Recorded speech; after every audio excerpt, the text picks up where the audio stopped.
langsung ya. Saya langsung, sebentar saya cek sound dulu ya. Saya share screen dulu ya teman-teman ya. Ya. Oke, ini kita lihat dulu muncul nggak ya di ini? Muncul Bapak. Iya. Muncul ya. Oke. Ya, sip. Muncul ya. Oke, kalau gini saya langsung aja ya. Kita topik hari ini adalah menjadi outstanding coach. Oke, outstanding coach. Ya. Nah, outstanding coach ini sesuai dengan profesi saya. Saya adalah seorang pelatih ya. Jadi saya hari ini akan mengajarkan kemarin oleh Romo Moming ya. Saya diminta untuk sharing tentang coaching. Itu saya lihat dari data-data yang daftar ada ini, memang banyak sekali metode coaching yang diajarkan. Saya akan mengisi satu slot untuk hari ini.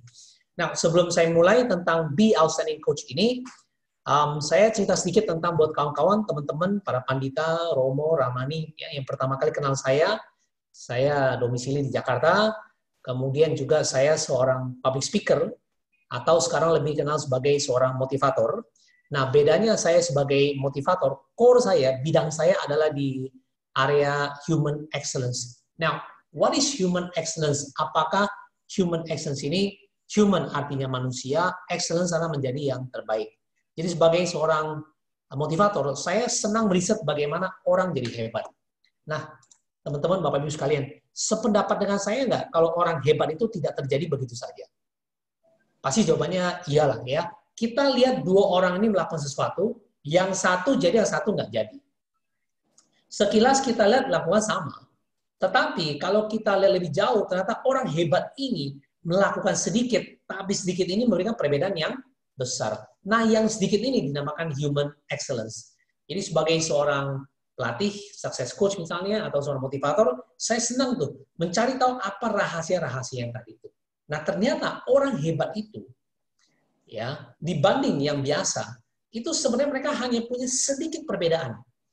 Namun sedikit ini memberikan perbedaan yang besar, yang kami namakan yaitu small difference but creates a big difference. Artinya orang-orang hebat itu ternyata hanya punya sedikit loh, tapi sedikit ini memberikan perbedaan yang besar. Nah, inilah dinamakan human excellence. Nah, dulu saya sempat mengisi acara di radio, jadi hasil set ini saya bawakan di seminar seperti hari ini, dan juga dulu saya pernah ngisi acara di radio, mungkin kawan-kawan yang pernah dengar radio Smart FM, ya, ini cukup nasional karena dulu saya siaran kita live langsung itu sekitar 13 kota ya, terus ada sekitar 10 kota lagi yang jadi bukan radio Smart FM, tapi mereka mengambil sinyal, mengambil siarannya, jadi sekitar 25 kota, jadi live show ya. Saya ngisi lebih kurang 10 tahun dari 2004 sampai 2014. Kemudian juga saya pernah mengisi acara di Sindo TV. Nah, mungkin kawan-kawan di sini Sindo TV masih ada apa enggak ya? Oke, Sindo TV itu masih ada,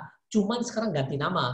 Bagi kawan-kawan, teman-teman yang punya atau langganan Indovision, nah di sana ada channel tuh namanya iNews. Nah, jadi iNews itu dulunya adalah Sindo TV, ya. Bahkan dulu Sindo TV sebelumnya namanya Sun TV. Ini milik RCTI.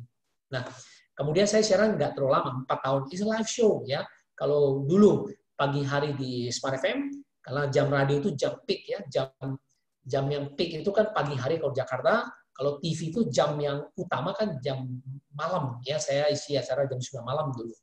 Jadi 4 tahun. Jadi kalau ditanya tentang motivasi orang, bagaimana orang jadi sukses, saya mulai jadi motivator tahun 2003. Jadi sampai hari ini ada sekitar 18 tahunan ya, hampir 2 dekade. Jadi pengalaman cukup lah ya, kalau 2 dekade ini kalau ada 18 tahun kira-kira pemilihan presiden hampir 4 kali loh itu ya kira-kira ya. Jadi saya hari ini senang sekali ya bisa sharing berapa skill tentang bagaimana meng-coach. Saya diminta Romo Moming untuk sharing tentang bagaimana meng-coach ya, meng-coach. Nah, ini memang bidang saya. Saya selain motivator, saya senang melatih orang jadi juara. Senang ya, saya melatih tim TOFI, mungkin pernah dengar TOFI, tim Olimpiade Fisika Indonesia. Saya pernah melatih bulu tangkis kita, mungkin ada pernah dengar 10 tahun lalu atau 15 tahun lalu, Sony Dwi Kunchoro, Simon Santoso. Nah, apakah saya pertanyaan berikutnya, apakah saya bisa main bulu tangkis? Nggak bisa. Sampai hari ini pun saya nggak bisa bulu tangkis. Ya, kalau cuma mukul saja ya bisa. Tapi kalau bermain dengan benar, nggak bisa saya. Ya. Tapi saya bisa melatih mereka. Karena saya latih bukan skill bermainnya, tapi mentalnya dia, psikologinya itu yang saya latih. Yang kedua, saya pernah melatih Indonesian Idol buat nyanyi-nyanyi itu ya. Saya motivator mereka. Jadi kalau tanya, bisa nggak saya nyanyi? Nah, ini saya harus jawab, bisa kalau saya nyanyi ya. Cuma pertanyaannya, nyanyi dengan baik itu yang diragukan. Tapi kalau nyanyi pasti bisa saya ya. Nah, saya melatih mereka. Nah, pertanyaan berikutnya, bagaimana skill bernyanyi saya perlu tingkatkan? Nggak perlu, karena saya latih bukan skill bernyanyinya, bukan skill penampilan mereka, tetapi apa? Mentalitasnya dia. Jadi kalau di area idol itu kita bilang, kalau bahasa Inggris ya, sedikit Inggris ya, singing is one thing, seeing kamera is another thing. Jadi kalau ceritanya mereka nih, nyanyi mah oke, latihan mah nggak ada masalah. Oke, that is one thing. Singing is one thing. Nyanyi itu satu hal. Tapi kalau sudah lihat kamera, merah ting bunyi, udah deh. Itu another thing. Itu udah hal lain lagi. Nah, itulah yang saya latih mereka. Bagaimana supaya dia bisa tampil dengan percaya diri ketika bernyanyi di ajang yang nasional ya, di acara TV yang sangat, apalagi RCTI kan Indonesia nasional ya, sekali live langsung seluruh Indonesia ya. Apalagi dulu 10 tahun lalu itu Indonesian Idol itu kan acara yang sangat hit sehingga penonton viewersnya sampai puluhan juta bahkan berapa puluh juta orang yang nonton. Jadi mereka itu sangat tense ya, sangat tegang kalau sebelum bernyanyi itu. Nah, itu di sana saya bantu. Terus kemudian saya senang melatih orang jadi juara ya. Saya juga nggak tahu kenapa. Pokoknya saya senang aja melatih orang. Kalau lihat dia begini, misalnya kawan-kawan hari ini saya lihat partisipannya ada berapa ya lebih kurangnya? Hari ini ada sekitar 105. 105 ya, oke. Misalnya ya, kita pilih satu aja, kita jadiin juara, pasti bisa punya. Benar. Kita pilih aja 100, pilih satu atau dua deh. Ambil, oke, pelajari, oke, latih, jadi aja pokoknya ya. Nah, cuman yang susah satu. Kalau yang Anda mau itu dilatih jadi juara dunia nih. Nah, atau juara Indonesia misalnya. Itu ada apa ya? Itu tidak mudah kalau itu. Tapi kalau cuma juara jadi kehidupan lebih baik, jadi begini, apalagi kita semua kenal Dharma, kita tahu hukum karma, aduh itu mah gampang sekali artinya.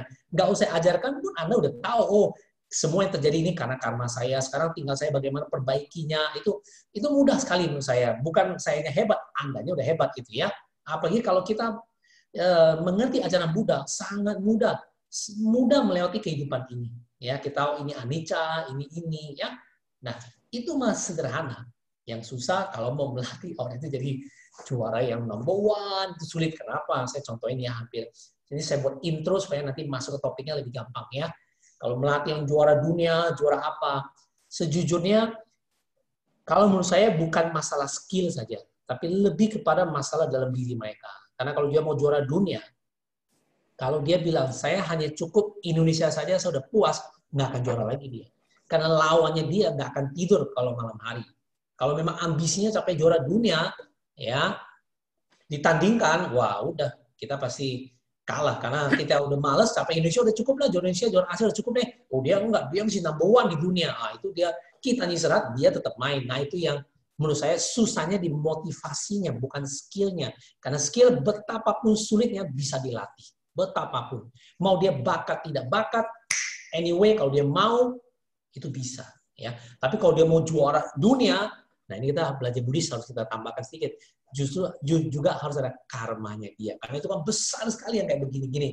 Jadi kepala negara itu harus ada karma yang sangat baik. Kalau nggak akan bisa jadi begitu aja. Kalau mau jadi kehidupan lebih happy, lebih senang, lebih ini, itu semua orang harusnya bisa. Tapi kalau dia mau capai yang satu yang istilah, kalau dia lihat di profil saya, outstanding, yang sangat tinggi, nah kalau sangat-sangat tinggi, harus ada karmanya juga lah gitu ya. Bukan hokinya, minimal ada karmanya ya untuk memudahkan dia. Inilah pengalaman saya. Selain itu juga saya bergabung di MBI sudah lumayan lama ya, hampir 8 tahun. Oke, saya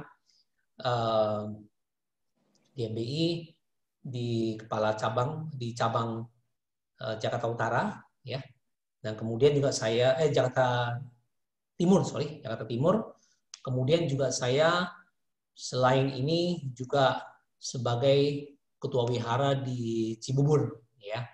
Jadi sebenarnya Cibubur kan Jawa Barat. Sebenarnya tidak sih, dia pas perbatasan Jakarta dengan Jawa Barat. Cuma kebetulan wihara ini letaknya di perbatasan sehingga dianggap masih DKI. Jadi saya akhirnya juga sekaligus sebagai pengurus di cabang MBI cabang Jakarta Timur ya. Oke, baik, ini sekilas tentang saya. Hari ini kita akan bahas tentang bagaimana mengcoach ya. Ini saya lihat, saya nggak tahu, mungkin beberapa sini ada para pandita, para romo ya, yang juga kadang-kadang memberikan ceramah, kadang-kadang juga memberikan konsultasi, counseling. Nah, ini saya hari ini bawa topik ini, jujur aja topik ini butuh waktu yang panjang. Tapi saya berusaha untuk mengecilkan, kalau nanti satu saat memang bisa diadakan kembali, oke, saya lanjutkan. Tapi biarpun hari ini nggak selesai, paling sedikit Anda mengerti tentang kerangkanya dulu ya, kerangkanya ya. Saya sendiri melatih orang jumlahnya udah sampai, kalau secara pribadi yang saya hitung ya, yang saya tahu betul pribadi ya, melatih ya, itu sekitar 1.500 sampai 2.000 orang itu ada loh. Dan yang saya latih itu adalah pemimpin, artinya saya melatih di satu dunia asuransi, itu leadernya dia yang saya latih, jumlahnya ada sekitar 1.100-an. Belum lagi yang lain ya, belum lagi yang di luar asuransi ini. Jumlahnya mungkin ada 1.000-an lebih, saya udah nggak hafal ya, karena saya jadi motivator udah hampir 20 tahun, jadi banyak sekali. Dan saya dulu memberikan terapi orang yang kena masalah, kemudian saya dulu menangani masalah sampai penyakit psikologi ya, artinya depresi, fobia, trauma, kemudian ada yang mau bunuh diri, ya, ada yang penyakit cancer, macam-macam, ada yang sampai korban kekerasan childhood abuse ya, waktu kecil dipukulin, ya, kemudian lagi pelecehan seksual sampai pemerkosaan pernah saya tangani. Nah, tapi saya bukan dari bidang psikologi, bukan. S1 saya marketing, S1 saya marketing loh, ya. Tapi dulu saya buat terapi dulu, sekarang sudah tidak. Sekarang saya masuk ke bisnis. Dulu awal waktu saya mulai jadi motivator tahun 2003 sampai 2008 itu saya terapi orang. Nah, ini hari ini saya lihat kita sebagai pandita maupun kadang-kadang saya lihat kawan-kawan sebagai duta dharma misalnya, ya, juga kan karena nggak bisa luput dari hal-hal seperti pertanyaan ya, mungkin tidak berbentuk terapeutik, istilahnya tidak berbentuk teoretik, ya, artinya bersifat pengobatan, tetapi minimal kita bisa meng-counsel orang, artinya bisa berikan konsultasi. Nah, ini kawan-kawan, teman-teman, Bapak Ibu, para anggota sangga ya, nah, ini saya sharing tentang skillnya, ya, skillnya. Ingat loh, saya bukan latar belakang psikologi loh. Ya, seperti tadi, saya bukan juga pelatih bulu tangkis. Saya juga nggak bisa main bulu tangkis, oke? Saya juga nggak bisa nyanyi, oke? Saya juga pernah melatih tim TOFI. Tim TOFI itu artinya tim Olimpiade Fisika Indonesia. Itu dulu penggagasnya Pak Yones Surya. Itu anaknya pinter banget. Anaknya itu usianya sekitar 14 sampai 17 tahun usia mereka. SMP 3 sampai maksimal SMP 3 maksimal SMA 3. Itu ada 7 yang kita latih. Pinternya minta ampun. IQ-nya minimal 150. Wah, besar nggak itu IQ-nya? Gede lah ya. Oke. Minimal loh. Oke. IQ yang dianggap pintar itu, kalau saya lihat sekilas kita yang hari ini hadir, ya saya juga nggak tahu IQ-nya berapa, mungkin juga di atas itu, tapi rata-rata manusia 125 aja udah sangat pintar. 125 udah sangat-sangat pintar. Ini 158, ada yang 150, ada yang 158. Very smart. Benar, itu soal fisika. Soalnya satu halaman, soalnya satu paragraf fisika. Pertanyaan aja, soal paragraf bahasa Inggris aja soalnya dia nih. Tapi jawabannya bisa sampai 20 halaman nih. Bener loh. Pas saya lihat begini soalnya, jawabannya 20 halaman. Langsung saya bilang sama 7 anak itu. Khusus buat kamu bertujuh, tidak ada sesi tanya jawab. Bener loh, kalau ini kan nanti ada.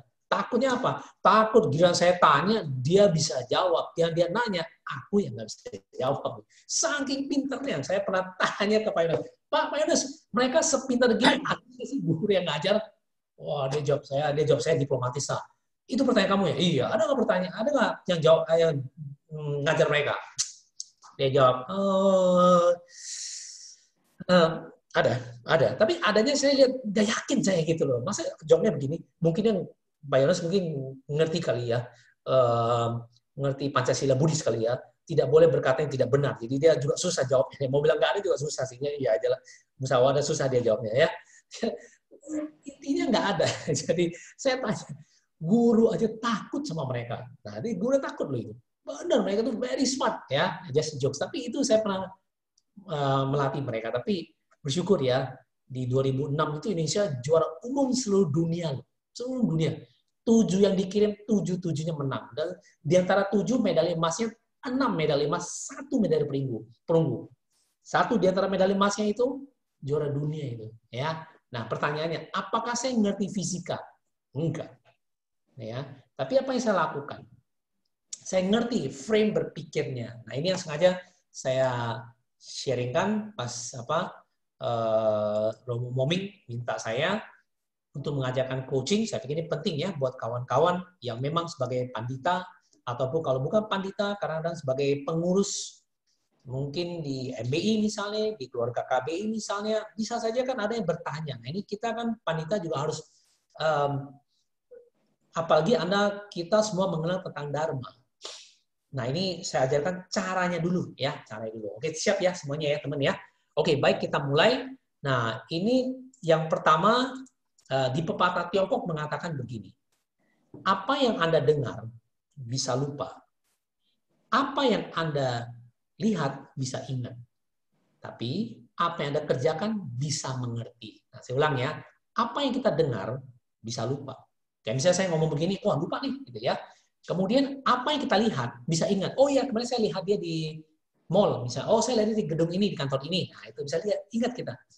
Tapi apa yang kita kerjakan bisa mengerti. Jadi saran saya buat kawan-kawan ini harus dicatat ya. Nanti ini saya tampilkan slide-nya di foto aja, dicatat aja penting. Ya nggak usah catat semua, tetapi poin-poin penting saja. Apalagi ini nanti bersifat teknis ya. Jadi mungkin kalau mau rekam silakan, Anda mau catat lebih baik lagi. Poinnya saja Anda catat. Ini ketika Anda menguasai ini, mau terapi kemanapun sudah mudah. Tinggal nanti solusi yang Anda ajarkan itu tergantung jam terbang Anda. Jadi ini kalau saya bilang seorang terapis itu ilmunya sama, tapi jam terbang dia berbeda. Itu yang bedakan mereka. Sama kayak dokter juga sama. Dokter baru sama dokter senior itu pasti beda. Kenapa? Lihatnya pasiennya kan dia lebih canggih, bermacam-macam masalah pasti dia lebih hebat. Bisa jadi dokter muda lebih pintar, mungkin udah pakai teknologi ini, tapi ini dokter senior lebih jago karena pengalaman dia pasti di atas itu. Nah, ini yang pertama yang saya mau sampaikan. Nanti yang membedakan kita dengan lain adalah jam terbang kita. Ini frame berpikiran saya sampaikan hari ini. Ya, kita mulai ya. Nah, topik hari ini adalah be outstanding coach. Jadi coach pelatih yang outstanding lah. Ya, outstanding itu artinya yang sangat luar biasa. Oke, kita mau yang jadi outstanding. Oke, biar kita punya satu tujuan dulu nih. Kemudian yang kedua kita masuk ya. Nah, ini saya jelaskan dulu. Ini yang saya temukan selama 18 tahun.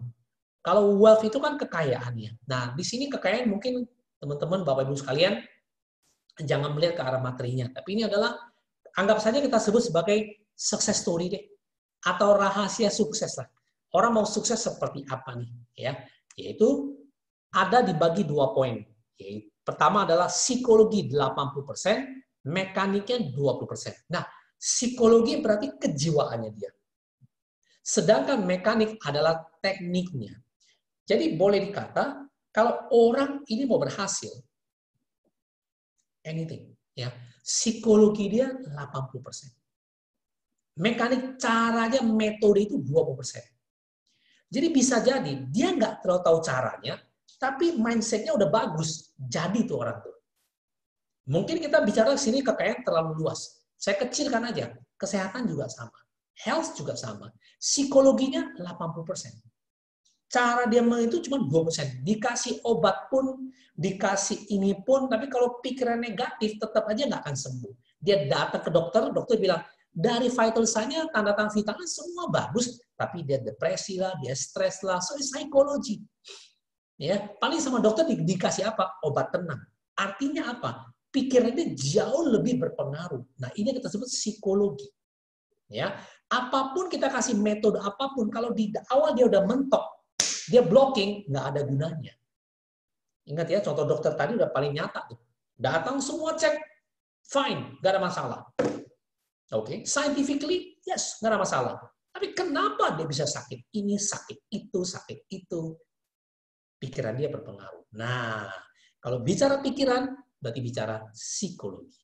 Nah, ketika kita jadi seorang coach, pelatih misalnya, membantu dia misalnya, maka ingat, hukumnya satu. Psikologi dia harus benar dulu. Dikasih teknik apapun, kalau ini mindset-nya nggak jalan, nggak akan bisa. Apalagi kondisi sekarang di pandemi. Sangat perlu. Ya, selama 4 bulan ini, apa 5 bulan kita lockdown, bukan lockdown, PSBB, saya menjalankan profesi saya sebagai motivator, semua lewat online. Ada yang takut, ada yang begini, ada yang khawatir, begini. Masuk akal. Ya, ketika kita sampaikan sesuatu yang bagus, kalau dia nggak kebuka pikirannya, pasti dianggap itu apa? Sulit. Karena psikologi berpengaruh. Jadi ketika nanti kita membetulkan, kita membantu seseorang, yang dibetulkan pertama adalah psikologinya dulu. Nah, kita lihat kedua. Psikologi itu dibagi dalam 4 bagian. 8% loh, besar sekali loh ini. Ini kalau kita di sekolah, angka 8 udah tinggi loh. Jadi kalau dia salah 2, saya masih lulus bagus tuh ini. Jadi kalau kita kuasai ini aja, nah ini yang saya tadi bilang, saya memang tidak mengerti cara nyanyi. Saya memang tidak mengerti cara namanya apa? Bermain bulu tangkis. Nah, ingat, tapi saya bisa bantu mereka. Alasannya apa? Di kami ada yang dinamakan memodel. Nah, ingat ketika saya melatih Simon Santoso dan juga Sony Dwi Kunchoro, saya tidak sendirian. Ada siapa yang membantu saya? Yaitu pelatih dia yang benar, yaitu Hendrawan. Mungkin teman-teman pernah dengar ya, Hendrawan ya. Jadi Hendrawan adalah pelatih mereka. Lalu bagaimana saya bisa melatih mereka? Ingat, yang tahu teknik itu siapa? Pasti bukan saya. Hendrawan tahu teknik. Akhirnya ketika saya datang ke Cipayung melihat mereka main, saya kan tidak tahu dia bermain betul atau salah. Yang tahu kan juara dunia ini, Hendrawan kan juara dunia, Pak Hendrawan kan. Nah, dia yang tahu sebenarnya. Akhirnya ketika dia main, mereka main, saya lihat. Terus saya tanya Pak Hendrawan, Pak, ini benar atau salah? Salah. Salahnya di mana? Nah, karena dia pemain juara dunia, dia tahu harusnya bola begini, ngambilnya pasti di sini. Bukan di lob, harusnya dia smash. Oh, akhirnya saya tanya, kenapa bukan di lob? Karena begini. Nah, itu udah teknik tuh. Dia jelasin teknik. Saya got the idea. Akhirnya saya ketemu mereka. Saya panggil si Sony. Sony, tadi kamu salah loh. Dia kaget. Kok saya bisa tahu? Tadi harusnya pukulan kamu nggak lob. Harusnya kamu smash. Dia juga bingung. Kok bisa tahu? Karena gini, karena gini, karena gini. Itu teknik. Ya. Yang saya kuasai adalah saya bisa masuk ke pola pikir dia. Cara berpikirnya saya masuk. Ya. Bukan berarti Pak Hendrawan tidak bisa. Kan sebagai pelatih itu kan berbeda. Fungsi-fungsinya kan berbeda. Nah, ini yang saya mau coba membedakan antara 80% dan 20%. Ya. Bukan berarti saya mengecilkan 2% juga tidak loh. Ya. Maksud saya, yang dibetulkan adalah psikologinya dia dulu. Psikologinya dulu. Yaitu terbagi 4. Pertama adalah mindset-nya dia, keyakinannya dia, cetak birunya dia, value-nya dia. Nah, ini karena waktu terbatas, nggak usah saya bahas semua, karena ada topik yang lebih penting lagi nanti. Yaitu pertama kita lihat. Kalau mindset, saya yakin Anda udah sering dengar ya. Mindset itu pola pikir ya.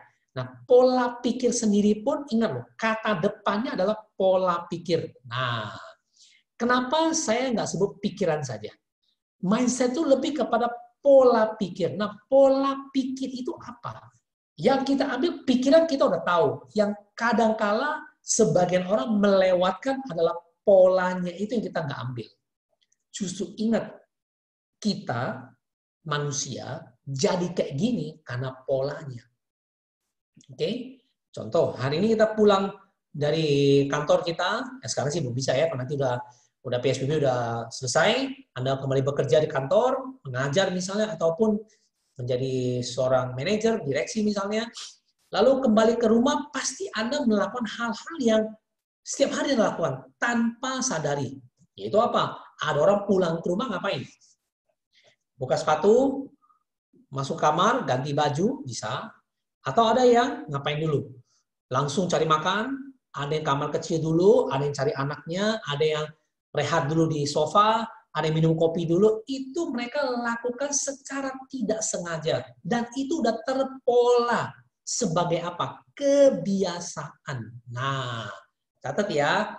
Jadi semua perilaku manusia, mau itu yang baik dan mungkin bukan baik ya, yang biasa-biasa, atau yang baik sekali, atau yang moderat, atau yang brutal ya misalnya ya, emosinya meledak-meledak.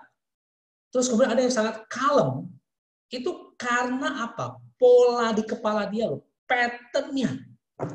Ya.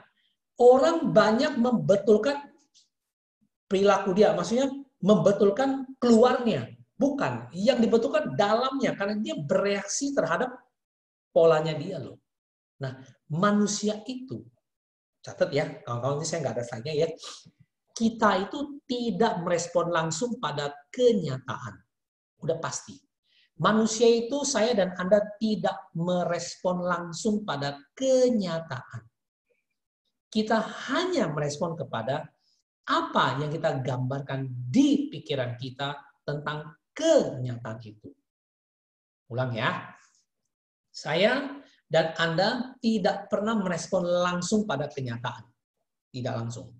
Kita hanya merespon kepada apa yang kita gambarkan, kita pikirkan di pikiran kita tentang kenyataan itu. Ya, kita yang belajar Dharma kita tahu, Sang Buddha di kitab Dhammapada 1.2 ada katakan bahwa pikiran adalah pembentuk, pemimpin, dan pelopor. Betul ya? Oke, so semua di-create di sini. Nah, itu 2.500 tahun lalu Sang Buddha udah pernah mengatakan. Nah, sekarang saya beritahu mekanismenya seperti apa nih. Secara saintifik dia kayak gimana. Yang sampai tercipta pola tadi itu kayak apa bentuknya. Jadi gini. Saya dan teman saya lihat seekor ular. Oke ya. Ilustrasikan aja ya. Saya dan teman saya lihat seekor ular dalam jarak yang 2 meter.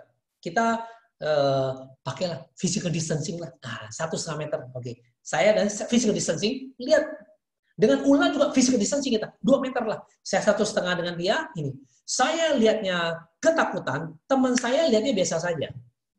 Apa yang menyebabkannya? Nah, di sini ada yang mau jawab nggak? Apa yang menyebabkannya? I lihatnya ketakutan, sedangkan dia lihatnya biasa-biasa aja gitu loh. Jujur, dia juga takut sih. Tapi respon dia berbeda dengan saya. Saya udah ketakutan, trembling.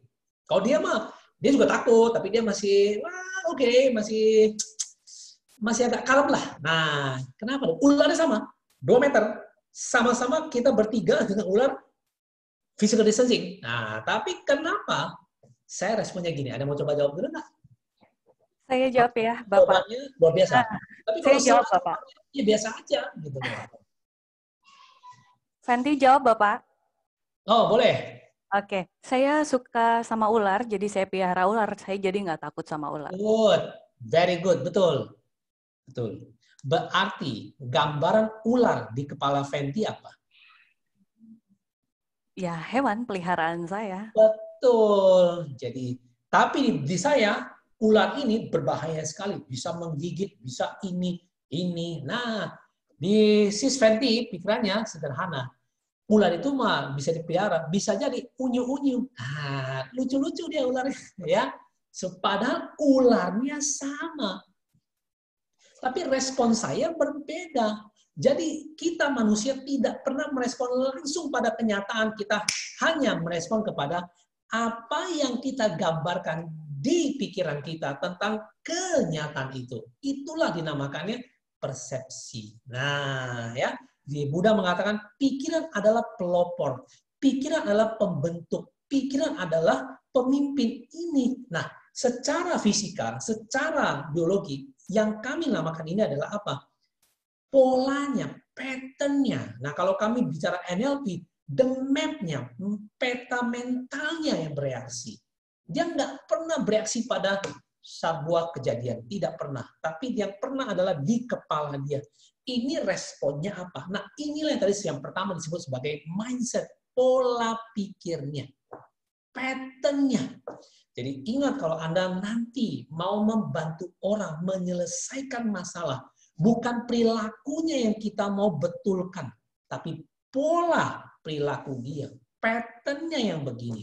Saya sering tanya, apa beda orang sukses sama orang gagal? Waktu dulu di radio ditanya, jawabannya gampang. Dia bilang, oh jawabannya sesederhana itu. Emang sesederhana itu. Emang betul. Bedanya di mana?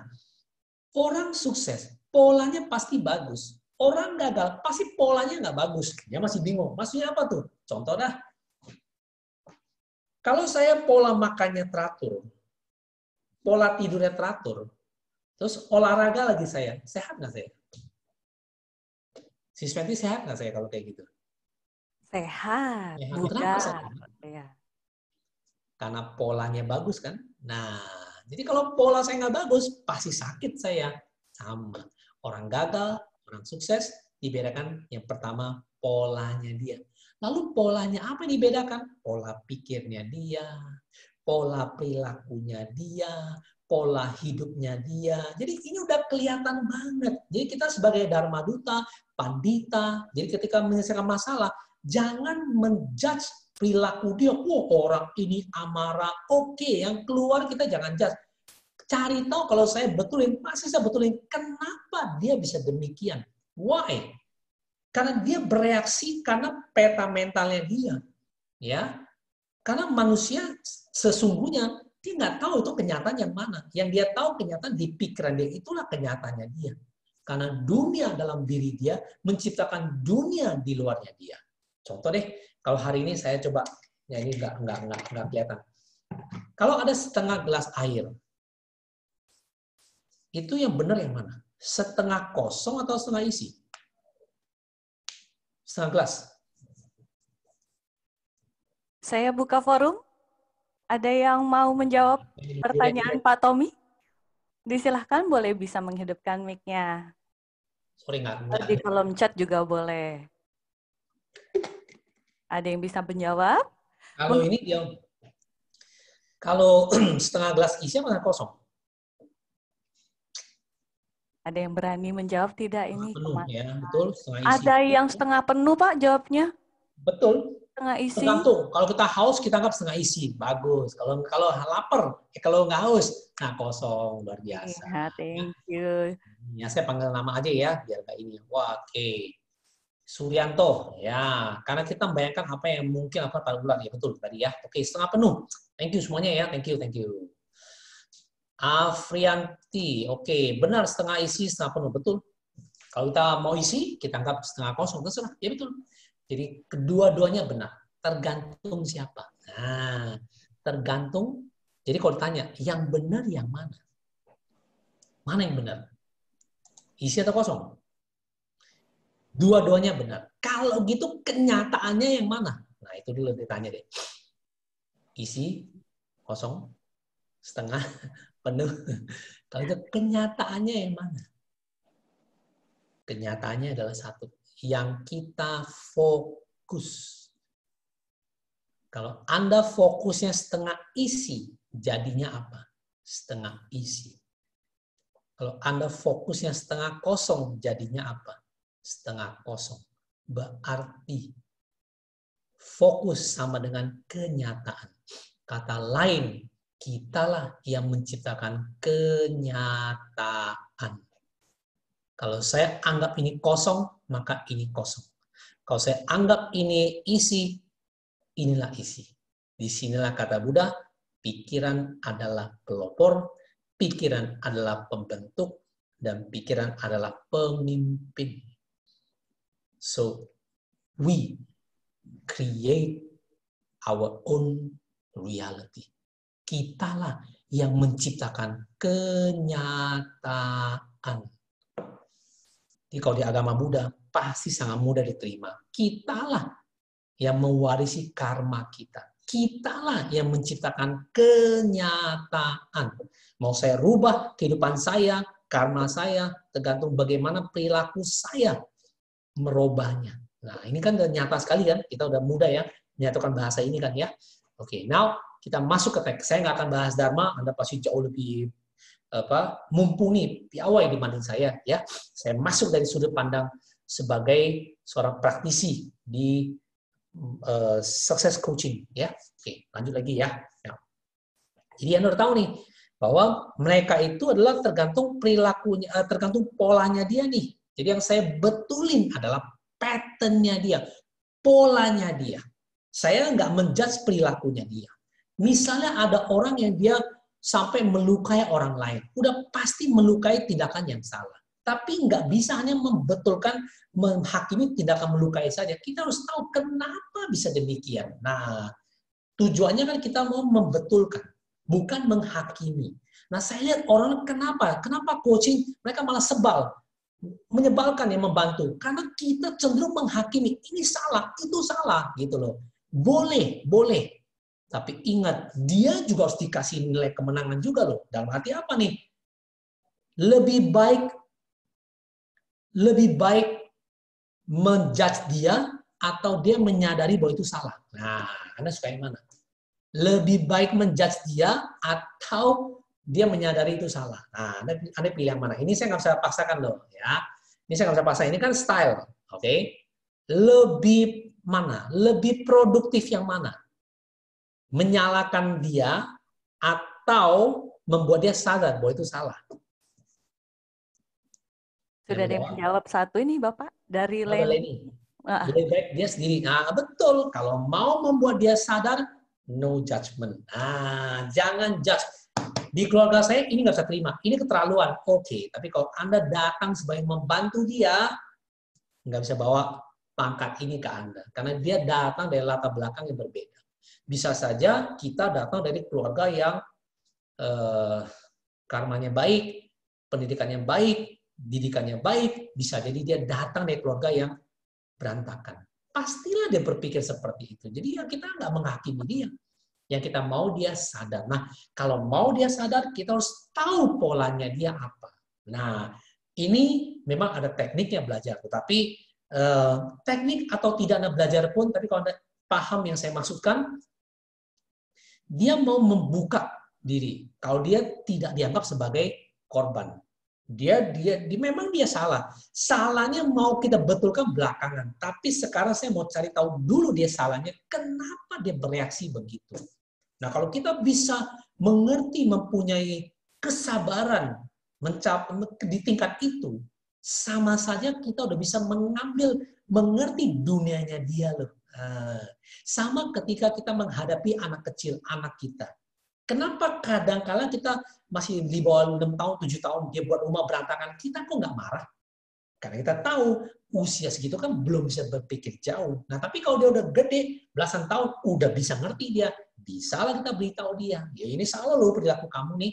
Ini saya agak lebih cepat ya kawan-kawan ya. Ini nanti kalau mau tanya ya silakan ya. Saya lihat Bu Fenty boleh bantu nggak? Tadi ada pertanyaan ya dari agak ini ya. Saya lihat pertanyaannya. Iya, sudah ada satu Bapak dari Pak Hudi Soeharto. Yes. Apakah mau langsung di-share pertanyaan ya kalau itu? Oke. Nama budaya, Romo Tommy. Mau tanya, banyak orang mengatakan batuk itu adalah batuk ada obatnya, tapi kalau sudah watak, sudah tidak ada obatnya. Jadi menurut Romo bagaimana? Jika ada bagaimana cara mengubah watak seseorang? Terima kasih dari Hudi Soeharto Surabaya. Oke. Kalau di Jawa gini, watuk sakit ditambah nol, watak sakit no pemboten gitu. Itu bahasa Jawanya tuh kayaknya roaming deh. Oke. Roaming dikit, udah balik lagi saya ada roamingnya deh ya. Oke, saya jawab ya. Oke. Kita kalau di sini beda pendapat boleh ya, teman-teman ya. Boleh. Ini beda pendapat ya. Oke. Kalau batuk memang ada obatnya. Kalau ada watak kan susah, betul. Ya, sekarang gini. Oke. Tergantung kita mau apain orang ini. Tergantung. Kalau Anda sebagai pelatih, Anda punya hak, bukan punya hak lah, punya setir kayak Anda nyetir mobil nih, punya setirnya nih gitu. Mau diapain nih gitu loh ya. Tapi kalau kita udah anggap ini watak, udah nggak bisa berubah, kita sudah tidak akan lagi berpikir jauh, ya sudahlah. Berarti ya sudahlah. Istilahnya apa? Udah takdir. Udah kayak lagu takdir memang kejam. Itu kalau yang pertama ya. Tapi kalau kita berpikir sesusah-susahnya, ya watak itu bisa nggak berubah? Bisa. Cuma bedanya mungkin nggak bisa 100%. Mungkin berubahnya 60%. Itu udah best sekali. Nah, ya sebenarnya kalau ditanya watak bisa nggak? Bisa. Ditanya berubah. Ya kalau saya sih menangani orang, manusia itu kita di Buddha pasti tahu ya, nggak ada yang absolut ya. nggak ada yang absolut. Sesuatu pasti berubah, betul nggak? Bumi saja bisa berubah. Bumi saja, alam semesta saja bisa punah kok. Bumi aja bisa berubah, apalagi manusia. Jadi watak itu bisa berubah. Karena di dunia, kita tahu belajar agama Buddha, anicca, tilakana, ya, anicca, anatta, dukkha. Anicca aja kita tahu, dia nggak bisa punya. Watak dia bisa berubah. Ya, cuma bedanya kita punya nggak pendekatan ke dia, kesabaran ke dia supaya dia mau berubah. Itu loh ya. Kita mau nggak menemani dia. Jadi pertanyaannya buat Pak Hudi ya. Yep. Kalau saya tanya begini, watak bisa berubah. Tergantung kitanya mau nggak menemani dia. Kita mau nggak mendampingi dia untuk perubahan itu. Kalau dia nggak mau, kalau kita nggak mau, ya sudah.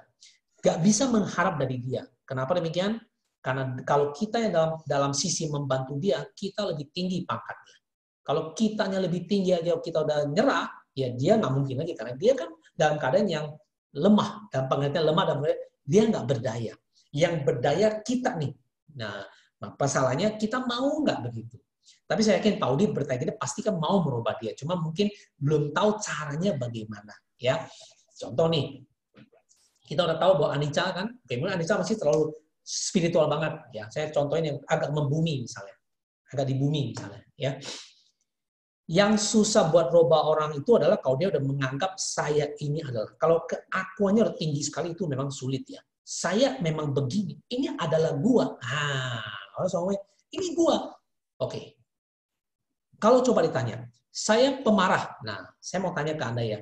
Saya pemarah. Buat semua boleh jawab. Ini benar atau salah statement ini? Saya pemarah. Bukan Tominya pemarah, bukan loh. Silahkan Bapak Ibu yang ingin menjawab. Salah atau benar? Ada yang jawab salah dari Suryani. Oke. Wah, Pak Rudi bagus jawabannya. Terima kasih Romo, mantap. Merdeka, merdeka. Oke, thank you Pak Romo Budi ya dari Surabaya. Oke, coba jawab dulu deh. Saya pemarah, salah atau benar keadaan ini? Statement ini salahnya di mana, benarnya di mana? Nah. Ada yang sudah menjawab juga. Oke, yang jawab salah itu di mana salahnya? Betul, jawabannya salah. Di mana tapi?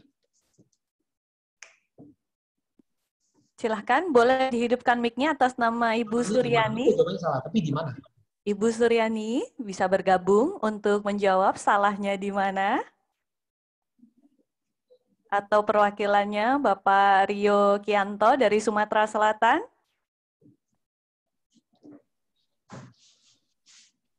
Di manakah? Ya udah, kalau mau mungkin belum bergabung. Bukan pemarah tapi semangat. Karena belum tahu konteksnya. Salah sosial saya udah marah karena nanti ini betul nih. Karena sudah ada karenanya. Betul ya. Oke, ini nih. Nama Wisnu? Eris ya, Bali. Oh, yang Eris juga ada. Harusnya saya sedang marah. Karena nanti bisa berubah. Betul. Ya udah, benar. Kenapa? Kalau orang bilang saya pemarah, tidak benar. Karena kalau saya pemarah, tiap detik berarti pemarah terus. Nah, itu artinya. Jadi nggak ada yang absolut. Nah, kecuali saya bilang, nama saya Tommy. Betul. Sampai mati pun nama saya Tommy. Ya kan? Itu benar. Nah, sama kayak Fenty. Namanya Fenty. Betul. Yep. Sampai nanti misalnya meninggal. Alam juga Fenty itu nggak beda lagi nanti tapi ini kehidupan ini Fenty namanya. Itu betul. Tapi yang namanya pemarah nggak ada, kan anicca. Nanti juga bisa berubah. Nah, ini yang maksud saya ajarkan tekniknya bahwa kalau dia bilang pemarah, ini yang tidak absolut. Nah, karena kalau mereka jawab, saya pemarah. Saya biasa suka nanya mereka, kamu benar-benar pemarah? Tiap hari selalu marah? Iya, tiap hari kata dia. Hebat sekali saya bilang kamu tiap hari pemarah. Oke. Kamu tiap jam marah? Enggak sih, ayo udah. Berarti lu bukan pemarah dong. Kalau pemarah berarti selamanya setiap detik kamu pasti marah. Oke. Dia pasti mungkin dia pikir, ngapain dia tanya kayak begini? Nah, pertanyaan ini meruntuhkan keyakinannya dia. Yang nomor 2. Jadi dia nggak anggap dia lagi, karena dia mengunci diri dia. Dia menjarakan diri dia. Saya itu pemarah. Nah, saya mau buka bongkahan ini, gitu loh. Saya tantang aja dia punya pernyataan. Lu bener pemarah? Iya, gue pemarah. Dan hebatnya dia bangga kalau dia pemarah. Oke, you pemarah. Oke. Berapa lama? Setiap hari. Tiap hari gue marah. Tiap jam nggak? Enggak sih, gitu loh. Jadi, berarti lu nggak pemarah dong? Iya, ganti dong. Apa? Sering marah. Masih mending deh daripada pemarah. Nah, ini yang tadi Pauli sampaikan. Kalau ini udah lama-lama jadi sebuah keyakinan, jadi tuh. Dan kalau orang pemarah, sejujurnya Anda kalau ketemu, ya ini kehidupan lah ya. Kalau ketemu orang pemarah, kita harus kasihan sama dia. Bener loh, harus kasihan sama dia. Orang yang pemarah, kecenderungannya kena penyakit liver itu loh. Itu rusak itu benar. Bener. Dia kalau marah-marah pasti banyak penyakit. Malah kita kasihan sama dia loh. Ya, saya waktunya nggak bisa saya bahas panjang lebar. Secara saya belajar energi yang tadi marah tadi itu merusak struktur badannya dia, dan livernya pasti masalah punya kalau dia pemarah tiap hari ya. Tapi sama nih buat Anda juga, kalau Anda sering pemarah, kasihan livernya, kerja kerasnya luar biasa itu ya. Oke, ini jokes saja, but it's true. Jangan pemarah ya, jangan suka marah-marah. Oke, lanjut ya. Oke, thank you buat semuanya. Sudah tahu aku bilang sausnya. Oke ya, berarti biasa. Baik, thank you buat semuanya. Kita lanjut lagi ya. Oke, ini karena ini kan terus terang saya hari ini scope-nya sharing ya tentang cara mengcoach, cara memberikan terapi, cara berikan solusi ya. Ingat, mereka itu bereaksi berdasarkan apa? Dia bereaksi berdasarkan apa? Bukan yang keluar, tapi reaksinya karena apa? Karena pola atau peta mental di kepalanya dia. Jadi semua kita melakukan sesuatu karena ada peta mental ini yang menggerakkannya. Semua pattern di kita ini ada di sini. Nah, sama seperti orang biasa meditasi pun rekamannya ada, patternnya ada. Ya, apalagi kita tahu kalau belajar bodybuilder, ada yang suka angkat besi, angkat beban misalnya, orang udah angkat beban terus berhenti, nggak lama lagi angkat lagi, pasti dia gede lagi ototnya dia. Kenapa? Ada muscle memory, ada patternnya. Ya, jadi sebagai manusia dia ada pola-pola yang tadi. Oke, lanjut ya.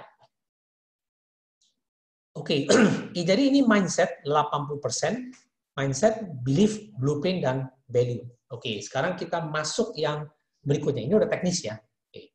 Dalam kita melatih orang, kita harus tahu dulu visi kita itu apa. Nah, ini saya masuk nih. What is your vision? Ini penting. Dalam melatih orang, harus tahu visinya itu apa. Atau sebelum saya melatih dia, saya harus tahu juga tujuan saya apa ke dia. Visi saya apa ke dia. Kalau saya nggak tahu visinya, itu sulit. Karena dia mau berubah. Otak manusia itu sangat goal oriented. Jadi kalau dia jelas apa yang dia inginkan, dia pasti akan menuju ke sana. Sama seperti kalau saya tanya, kenapa orang lain, kenapa orang susah berubah? Banyak faktornya, tapi menurut saya hanya sedikit faktor yang berpengaruh aja. Terutama yang satu ini. Kenapa dia susah berubah? Pertama, dia nggak jelas perubahan itu untuk apa. Dia kan sekedar ikut saja. Oh iya, orang bilang merokok itu tidak baik. Oke, orang bilang, oke, fine. Tapi dalam pemikiran dia, ada orang merokok usia 90 tahun baru meninggal. Ada orang 50 tahun nggak merokok meninggal. Nah, jadi ini kan kontradiktif buat dia nih. Jadi dia hanya ikut saja. Yang ini kita bilang perubahan tadi nggak ada visinya. Nggak ada tujuannya mau kemana. Nah, kalau orang punya visi, maka dia akan berjuang menuju ke sana.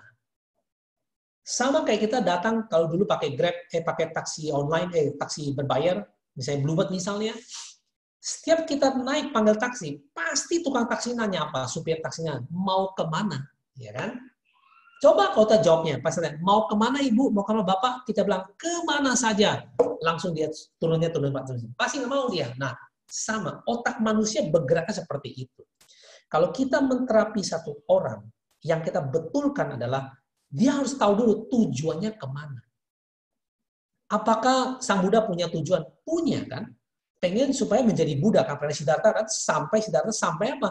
6 tahun berjuang luar biasa karena visi yang tadi kan ya. Nah, jadi ketika kita mau melatih orang, menterapi dia, ada 2 yang kita kerjakan. 1, visinya apa dulu, buat kitanya apa. Atau yang kedua, dia punya visinya. Jadi berubah itu akan mudah kalau dia tahu tujuannya. Yang membuat rubah itu susah karena dia nggak tahu tujuannya mau kemana. Seperti naik taksi yang tadi. Itu contohnya sangat pas. Ya. Contoh lagi. Apakah berubah itu sulit? Tidak. Perubahan itu tidak pernah masalah kemampuan sebenarnya. Tapi masalah pada kemauan. Itu lebih benar.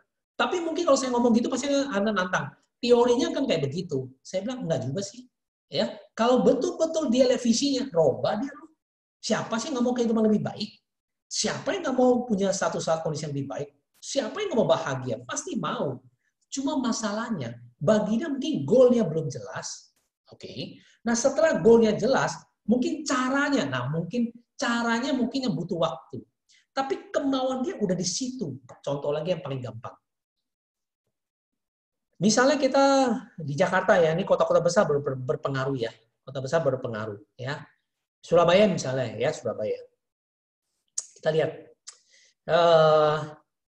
Mungkin Anda pulang dari kantor ke rumah, sebelum ada jalan tol, itu butuh 1 jam. Oh, Jakarta sih sangat pengaruh kayak ginian. Sebelum ada jalan tol, 1,5 jam. Oke. Setelah ada jalan tol, tinggal 1/2 jam. Nah, selama 20 tahun kita udah lewat jalan ini. Ketika dibuka jalan tol, akhirnya kita pilih apa? Jalan tol. Nah, pertanyaannya. Kenapa kita hari ini, besok buka, hari ini nyatakan buka, besok langsung lewat jalan tol tadi? Nah, pertanyaan saya. Kenapa kita bisa dengan mudah merubah kebiasaan 20 tahun, hanya dalam waktu 1 hari kita rubah? Why? Kenapa? Ada yang mau menjawab lagi? Kenapa hanya dengan mudah 20 tahun saya rubah? Ini dari Ibu Monita, ingin lebih baik jawabannya. Pengen nyoba, lebih efisien. Nah, betul. Ibu. Lebih cepat, biarpun saya bayar uang, sejumlah uang, tapi saya apa? Rela. Kenapa? Karena saya tahu tujuan perubahan itu lebih baik. Nah, biasanya kita buat jokes lagi. Masa sih kamu nggak kangen sama 20 tahun yang udah lewat jalan itu? Siapa tahu punya teman yang mau di say hello setiap pagi. Kamu nggak kangen sama dia? Nah, ya kan? Artinya apa? Otak manusia kayak begitu. Kalau dia lihat sesuatu lebih mudah, dia jelas tujuannya apa, seketika dia berubah. Sama. Ketika Anda sebagai seorang pandita memberikan counseling, ya kenapa dia tidak mau berubah? Karena dia belum melihat tujuan berubah itu untuk apa, gitu loh. Terus kalau udah tahu tujuannya, baginya manfaatnya apa? Nah, ini Anda mau nggak mau harus belajar skill. Anda harus belajar skill. You have to be. Tapi itu skill bisa saya ajarkan belakangan. Tetapi yang paling penting adalah Andanya harus punya hati dulu. Harus punya niat untuk membantu dia. Karena ingat, kalau kita yang membantu dia, berarti dia lebih rendah daripada kita loh. Bukan berarti haknya lebih rendah, tidak. Dalam hal ini, kompetensi dia kita lebih tinggi. Maka dia butuh kita bantu. Jadi kalau dipaksa dia berpikir, rasanya nggak mungkin. Karena dia dalam keadaan yang terendah. Kita yang lebih ini. Nah, makanya, tidak ada murid yang bodoh. Yang ada adalah guru yang tidak pintar. Itu benar. Ya, karena murid kan pangkatnya lebih rendah. Yang lebih pintar kan gurunya. Jadi, kata lainnya, tidak ada murid yang bodoh. Yang bodoh pasti gurunya, nggak bisa ngajarin dia. Nah, saya bukan ngomong ada guru, saya juga dulu guru bahasa Inggris. Saya dulu waktu lulus SMA itu saya ngajar Inggris tuh. Saya juga guru, saya tahu melatih itu, saya tahu ini kalau murid saya nggak bisa, dia pasti lebih rendah daripada saya pangkatnya. Bukan berarti rendah secara manusia. Kompetensi saya lebih tinggi. Berarti kalau saya mau dia bisa, saya harus lebih pintar pada dia. Kata lainnya, pendekatan saya harus saya robah. Dia dalam keadaan yang dibawa, nggak mungkin. Kecuali memang dia pintar, ya sudah, saya terselamatkan. Kalau dia nggak pintar, bagaimana? Ini yang kita sebut. Bahwa tidak ada yang murid yang bodoh. Ada gurunya yang apa? Kalau kurang pintar, kayaknya menyakiti hati. Ganti aja deh. Gurunya yang kurang fleksibel. Nah, gurunya yang kurang apa? Kurang kreatif. Nah, kurang sumber dayanya. Jadi ini yang penting. Jadi sebagai seorang guru itu luar biasa loh. Meskipun hanya ngajar di sekolah, setengah mati ngajar kayak ini. Apalagi sekarang semua pakai online. Waduh, yang susah siapa? Orang tuanya yang susah benar-benar. Anak saya masih kecil 6 tahun. Akhirnya saya juga dampingi pagi-pagi belajar dia. Dengan istri saya dampingi dia. Ya jujur bagi saya seorang guru saya sih ya biasa aja dulu begitu kok, saya dulu guru. Tapi saya bisa lihat curhatan netizen bagaimana orang tuanya setengah mati temenin anaknya itu. Saya bisa terima dan itu memang kenapa saya bisa terima? Ya karena mereka kan tidak terlatih sebagai guru kan. Ya wajar lah kalau dia setengah mati. Jadi valid nggak komplain dia? Valid. Salah nggak? Enggak. Betul. Nah, dia, tapi saya bilang, mau nggak mau kan ya, ini anak kamu juga kan, temenin lah gitu. Jadi kamu tahu nih, jadi guru itu nggak gampang tahu. Nah gitu. Apalagi online lagi. Anak-anak online. Sebentar meleng, sebentar ini, matanya kemana. Itu kan tantangan. Nah how, right? Nah, jadi balik lagi. Kalau anak kita nggak mau belajar, apa yang kita lakukan? Kita ubah dia dong. Kita harus jadi lebih resourceful, ya. Contoh, anak belajar berdiri, jalan. Awal dari mana? Gak mungkin kan langsung lahir, kecuali Sang Buddha lah, langsung bisa jalan. Ya kalau bukan Sang Buddha siapa? Anak-anak kita semua pasti nggak bisa jalan dia, nggak bisa jalan gini-gini. Apa yang kita bilang sama anak kita? Kalau dia jatuh gimana? Kita bilangnya. Nggak mungkin kan kita bilang, udahlah nak, karena kamu jatuh mulu, udah nggak usah jalan lah, udah selamanya duduk aja deh. Kan nggak mungkin dong. Kitanya lah yang cari pendekatan, caranya piye toh? Gimana saya buat anak saya berjalan, berdiri, jalannya tepat. Nah ini maksud saya. Yang susah adalah spirit ini. Niat ini yang sulit, bukan tekniknya. Teknik itu sebenarnya kalau saya tanya, ada nggak pasien yang nggak bisa saya sembuhkan? Ada nggak? Saya jawab ya. Bukan sombong nih. Kalau sombong dianggap sombong, minta maaf dulu nih. Nggak ada. Saya bisa sembuhkan semuanya. Waduh, Pak Tommy kok sombong sekali hari ini nih. Bukan. Bukan. Masih saya bisa sembuhkan. Benar. Tahu nggak caranya bagaimana? Nggak ada yang bisa saya sembuhkan. Pasti bisa saya sembuhkan. Kenapa? Kalaupun saya nggak bisa, saya tinggal cari apa? Saya cari orang yang bisa. Ya udah, tinggal sembuhkan. Kok cari aja orang lain yang bisa. Memang saya pasti dia sembuh, tapi bukan lewat tangan saya. Saya cari orang yang bisa sembuhkan dia, yang lebih pintar daripada saya, lebih kuasai materi ini. Saya cari ya dokter, gue udah angkat tangan nih, lu pasti bisa bantuin gue deh. So, nah pertanyaannya, kita punya nggak niat sejauh itu? Nah itu yang sulit, bukan tekniknya. Kalau saya udah nggak bisa, gue cari aja orang lain deh. Please lah, bantulah. Ini kawan ini setengah mati lah, please lah. Bantu dia lah gitu loh. Saya udah angkat tangan, saya udah nyerah, saya udah nggak bisa nih. Nah, balik lagi ke dia. Gitu. Nah, so kira-kira teman ya, jangan tersinggung ya. Ini cuma siang-siang hari buat begini jokes lah. Biar kalau nggak nanti ada stress juga dengannya ya. Kan ini pelatihan daringnya kan terus-terusan kan ya, pasti ada jeda dikit ya. Oke, lanjut lagi ya. Jadi balik lagi. Next ya, kalau memang punya waktu lebih, kita bahas lebih tajam. Saya dulu bisa praktekin langsung ya. Dulu saya pernah bicara di Surabaya, pernah di university mana gitu buat kawan-kawan di psikologi apa ya, Universitas di Surabaya, saya lupa ya namanya. Kepada dosen pernah bagaimana terapi orang di depan, kita ambil satu itu saya pernah praktekkan ya dulu ya. Intinya tidak ada murid yang bodoh. Yang ada gurunya yang kurang fleksibel ya. Oke, nah saya menutup satu ini ya, saya tutup materi ini. Nanti ada mau tanya jawab silakan ya. Ini kan sampai jam 3 ya, Bu Fenty ya? Sampai jam 3, Bapak. Oke. Asal jangan sampai jumpa lagi. Ya. Oke. Now, what is a coach? Ya, ini kita cerita dikit ya. What is a coach? Nah, ini adalah kalau sebagai seorang pelatih, ini yang saya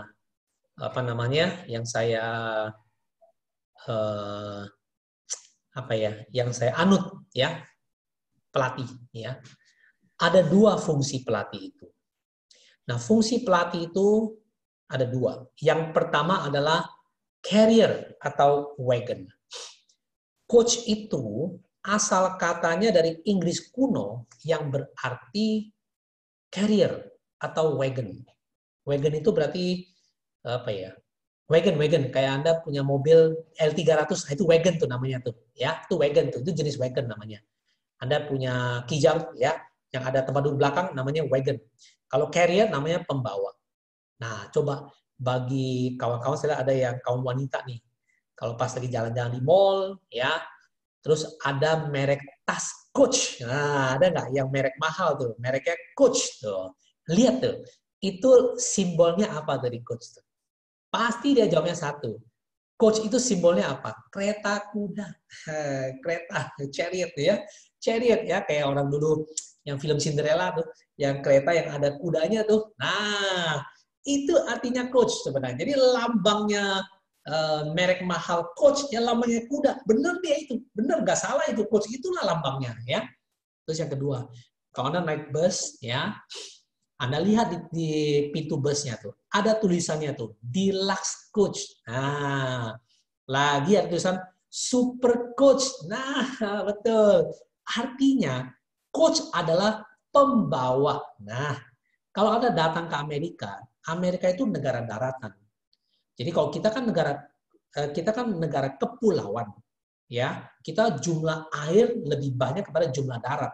Kalau Amerika jumlah darat lebih banyak daripada jumlah air, ya. Makanya Amerika negara daratan, kita negara kepulauan, ya. Ya notabene jumlah air lebih banyak.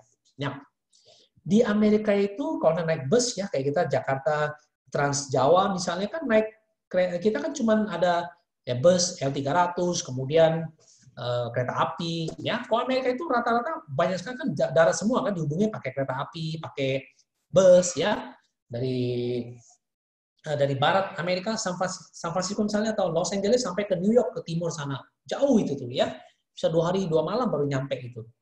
Nah mereka itu lambangnya kalau bus namanya coach, bus kalau sana mau pesen coach, berarti pesen bus itu namanya tuh, ya. Lambangnya aja anjing greyhound, anjing yang pelacak yang paling unggul, lambangnya aja seperti itu. Jadi orang Amerika tahu coach itu adalah bukan pelatih sebenarnya, tapi bus sebenarnya. Nah, kalau kita bicara bus, berarti tugas seorang pelatih adalah 2. 1, dia membawa dari satu titik ke titik yang lain, seperti di Amerika, membawa dari kota satu ke kota yang lain. Sama seperti kita dulu naik bus misalnya, kalau pas liburan Idul Fitri, mereka pulang kampung misalnya, kan dia naik bus dari Jakarta menuju kotanya dia. Bus kan ada titik A, titik B. So yang pertama coach adalah carrier, dia pembawa, itu dulu. Ya, it's a wagon, dia pembawa. Yang kedua, draw out their strengths. Nah, draw out their strengths artinya dia menggali potensinya keluar. Jadi fungsi pelatih ada 2. Jadi kalau satu saat Anda nanti sebagai pandita, duta dharma duta misalnya, Anda mau melatih orang, kalau boleh saya sarankan, 2 ini Anda ambil. 1 sebagai pembawa, 2 menggali potensinya dia. Itu tujuannya itu. Nah, potensinya Anda gali punya 2 tujuan. 1, supaya kalau di kami ya, ketika memberikan konsultasi, memberikan coaching, sebenarnya masalah itu solusinya lebih tepatnya sudah ada di dia. Kita tugasnya apa? Menggali pertanyaan. Kita menggali nanti keluar jawabannya dia. Dan sesungguhnya kalau kita akui, emang kita bisa menyelesaikan sebuah masalah? Kan nggak mungkin. Hidup kita 24 jam. Ada waktu dengan keluarga, ada waktu dengan pekerjaan, ada waktu buat pribadi kita, belum lagi kita pelihara, kita punya kegiatan sosial seperti EB misalnya. Berapa banyak kita mampu belajar banyak hal? Nggak bisa. Jadi kalau ini buat Anda jangan khawatir ya, kalau nanti membantu orang terapi, jangan taruh pikiran satu, ini buang ya. Bahwa Anda harus punya jawaban. Nggak harus. Karena tidak ada orang yang pintar segala-galanya. Jadi yang bisa menyelesaikan masalah adalah diri dia sendiri. Namun, fungsi kita apa? Fungsi kita dengan pertanyaan. Kita membuka kusutan-kusutan di pikirannya dia. Nah, itu yang harus Anda pelajari. Jadi kayak saya menangani banyak hal tadi yang dari ini awal sampai masalah drugs, pemerkosaan, apa-apa. Saya kan bukan latar belakang psikologi. Saya kan latar belakang saya marketing. Kan jauh sekali bumi dan langit perbedaannya. Tapi kenapa saya bisa mampu menyelesaikan itu? Why? Karena saya menguasai cara bertanya yang tepat. Karena solusinya akan datang dari dia sendiri. Nah, tinggal kita bagaimana bertanyanya. Nah, ini Anda harus belajar kalau ini. Ya, nggak bisa cuma begini aja, nggak bisa. Oke, saya kebetulan saya belajar metode ini, jadi ngerti nih. Gitu. Tapi ini sengaja saya bicarakan supaya Anda jangan takut kalau nanti, waduh, mau terapi berarti saya harus tahu solusi buat dia. No, no. Anda hanya perlu tahu satu. Oke, sebagai praktisi awal, membuat dia dalam keadaan yang resourceful. Nah, keadaan apa? Keadaan yang penuh dengan sumber ide. Artinya apa? Tugas kita adalah membuat dia dalam keadaan yang kayak gini loh. Di tengah jalan, dia kalau dipepetin orang, kalau dia lagi baik, dia ngeladenin. Tapi kalau dia lagi bete, bad mood nih, diladenin sama dia. Nah, ketika diladen ini, orang ini tidak, berarti kita bilang orang ini tidak pintar hari itu. Setelah terjadi tabrakan, dia baru nyesel. Ngapain gue ladenin permainan dia? Nah, tugas kita adalah membuat dia dalam keadaan yang resourceful. Atau bahasa Indonesianya, dalam keadaan yang sumber idenya banyak. Nah, kalau sumber idenya banyak, istilah kami adalah state-nya bagus, dia bisa selesaikan masalah dia. Karena kita tidak punya jawaban seluruhnya. Nggak bisa. Kita hanya bisa memfasilitasi dia. Yaitu apa? Membawa dia dari satu titik ke titik yang lain. Dan pada saat yang bersamaan, kita menggali potensinya dia, supaya dia sendirilah yang bisa menyelesaikan masalahnya dia. Pertanyaan berikutnya, apakah kalau dia datang konsultasi masalah keluarga, kita bisa menyelesaikannya? Saya meragukan. 100% di tangan Anda, tidak mungkin. 50% pasti di tangannya dia. Contohnya apa? Dia ribut dengan pasangannya dia. Emang kita bisa turut campur? Nggak mungkin. Dia sendirilah harus bisa menyelesaikan masalahnya dia. Nah, kalau kita datang sebagai pahlawan menyelesaikan masalahnya, ribut akhirnya keluarga itu. So that's my belief ya. Maka saya kalau ini beritahu Anda, tidak mungkin kita mampu menyelesaikan urusan keluarganya dia. Kecuali yang dia mau adalah sesuatu yang brutal, membunuh, apa, itu memang kalau itu terjadi, itu very special case. Tapi pada umumnya nggak sampai level seperti itu. Ini sengaja saya bicara pro dan kontranya ya, karena ini saya tahu ini saya juga, hari ini kita pertama ya Bu Fenty ya, saya juga nggak tahu Anda di tingkat yang mana, saya nggak tahu, saya yakin semua tingkatnya tinggi-tinggi nih, cuman area specialty-nya saya nggak tahu gitu loh ya. Spesialisasi Anda saya nggak tahu, tingkatnya pasti udah tinggi, cuman saya nggak tahu Anda areanya di mana gitu. Ini saya bicara dari berusaha mengambil semuanya ya. Satu lagi saya mau nutup, oke. Oke, nah ini ya. Nah, yang penting teorinya bukan teori, ini pelaksananya ya. Nah, Anda lihat yang pertama ya, career and wagon, oke. Ingat, taruh pikiran Anda. Jadi bawa dia dari titik A ke titik B. A, B. Jawa, misalnya Jakarta, Surabaya. Atau Jakarta, Bali. Atau Jakarta, Sumatera Selatan. Nah, dua-duanya harus tahu di mana posisinya. Oke? Berarti, nah ini saya pakai bahasa Inggris ya. Oke. Present state, ya. Present state itu artinya keadaan sekarang. Terus desire state berarti keadaan yang diinginkan. Nah, kita harus tahu dulu. Hari ini saya belajar ajarin Anda yang ini dulu. Present state-nya sekarang ini apa? Desire state-nya apa? Jadi kita harus tahu dulu, bisa membedakan mana yang sekarang, mana yang akan datang. Jadi kita harus tahu keadaan dia sekarang di mana, terus keadaan yang akan datang, dia maunya kemana.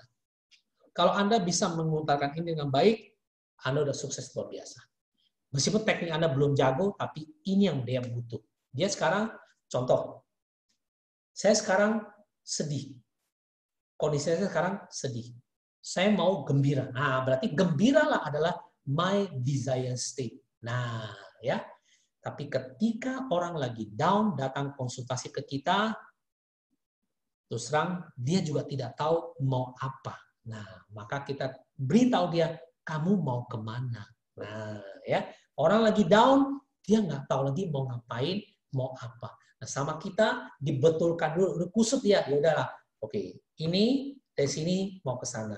Kalau ini mau ke sana, ya. Anda harus pintar nih cari tahu present state dan desire state. Oke, contoh ya. Ini mungkin contohnya kalau di sini nggak terlalu bisa saya praktekkan secara sempurna, tapi saya tes aja ya. Oke, Bu Fenty tinggal di mana ya Bu Fenty? Di Semarang. Oh di Semarang. Oke. Kalau ke Semarang naik pesawat terbang itu berapa jam ya? Kurang lebih 1 jam nyampe. Dari Jakarta ke Semarang. Nah, untuk dibetulin dari Jakarta. Nah, bisa jadi yang dari Palembang beda loh Sumatera Selatan. Mana mungkin saya mesti ke Jakarta dulu nih. Nah, ya. Jadi berapa jam? Kalau kita nggak tanya dari mana dulu. Nah, kalau langsung dijawab, untuk tadi langsung jawab dari Jakarta loh. Kalau dari Makassar beda lagi. Nah, ini penting. Jadi kadangkala orang itu dia udah tahu dia mau kemana, tapi dia nggak tahu sekarang dia di mana. Itu juga percuma gitu loh. Jadi kita harus tahu dua-duanya. Dia harus tahu dia di mana dan dia mau kemana. Itu harus tahu. Sama kayak kalau saya dari Jakarta mau ke Bandung, saya nyetir mobil, saya perlu apa? Bensin saya mesti berapa banyak. Saya harus tahu nih. Nah ini kita bawa dia. Ini saya coba ilustrasi ya. Nanti kalau ada pertanyaan, silakan mau tanya tentang case ya silakan. Ini saya kasih teorinya dulu. Dan Anda mau silakan tanya silakan ya. Jadi saya harus tahu nih, saya persiapkan kira-kira dari sini dia mau ke sana berapa lama. Oh, Bandung saya akan ngisi sekali bensin. Di mana? Di Purwakarta misalnya. Atau nanti di dalam tol yang baru namanya Purbalenyi saya akan ngisi sekali. Jadi saya mengukur ya present state, desired state. Ya, sama juga kalau kita bicara tentang Sun Tzu, nah ilmu perang ala Sun Tzu, variasi aja teman-teman ya. Oke, Sun Tzu itu ahli strategis perang dari China 2.500 tahun yang lalu. Dia mengatakan bahwa kalau mau menang lawan perang menang itu harus tahu kekuatan lawan, tahu kekuatan sendiri, 100 kali perang, 100 kali menang. Nah, kalau bahasa Mandarinnya 自比自己百战百胜. Nah, tahu kekuatan lawan, tahu kekuatan sendiri, 100 kali perang, 100 kali menang ya. Jadi ini sharing aja buat penutup. Jadi kita mau tahu present state, kita mau desire state-nya. Saya kalau mau ini saya ukur dulu kemampuan saya ukur kemampuannya dia, baru kita mulai bertatapan 100 kali perang, 100 kali menang. 自比自己百战百胜 ya. Oke, ini saya tutup dulu sini. Nah, saya buka sesi tanya jawab ya. Buat kawan-kawan, ini mungkin ada technical ya. Saya minta maaf juga kalau ternyata ini tidak sesuai dengan harapan Anda nih. Waduh, kayaknya Tobi bahasnya udah sangat dalam nih. Nah, saya minta maaf dulu ya. Tapi anyway, kalau nanti Anda tertarik lebih lanjut, karena saya diberitahu oleh Romo Moming, bagaimana supaya mereka bisa meng-coach orang. Nah, ini metodenya. Thank you. Terima kasih buat semuanya. Kembali kasih Bapak. Pak Tommy luar biasa sekali. Tentunya ini menjadi greget bagi kami semua yang membutuhkan pengalaman lebih dalam lagi bagaimana cara nanti action-nya begitu. Silahkan Bapak Ibu, saudara-saudari semua yang ingin bertanya, saya persilahkan. Kita memiliki waktu kurang lebih 30 menit. Disilahkan.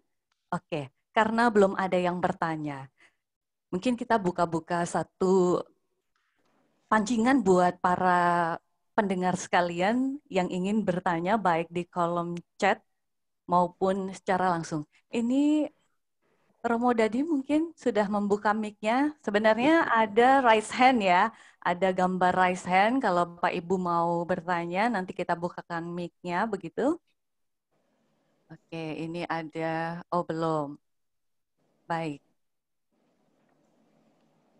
Belum ada pertanyaan, kita obrol santai ini Pak Tommy. Sebenarnya Pak Tommy itu kan masih ada training of trainer-nya begitu. Untuk lebih mendalamnya kalau secara online begini Bapak Ibu ada waktu ruang nggak sih untuk misalnya cara melakukan pendekatan secara langsung kepada umat misalnya begitu. Ketika dia punya problem, kita mau proses konseling gitu. Kita sebagai coach, mungkin itu ada pelatihannya sendiri, mungkin Bapak Tommy berkenan nanti ada acara itu atau Pak Tommy membuka sendiri begitu boleh promosi. Ya, saya sih itu kan train of trainer ya. Saya sih nggak buka secara ini. Tapi kalau kawan-kawan mau ya nanti bisa disampaikan ke PSDM ya. Yep. Saya akan bantu melatih Anda yang memang langsung terjun ke masyarakat ya. Yep. Nanti tekniknya bisa saya berikan Jadi ini kan mungkin lebih luas ya, dalam pengertian lebih apa ya, marginal ya, lebih melebar ya. Oke, di sini sudah ada Chandra Shen mau bertanya. Oke, saya bukakan mic-nya terlebih dahulu. Chandra Shen.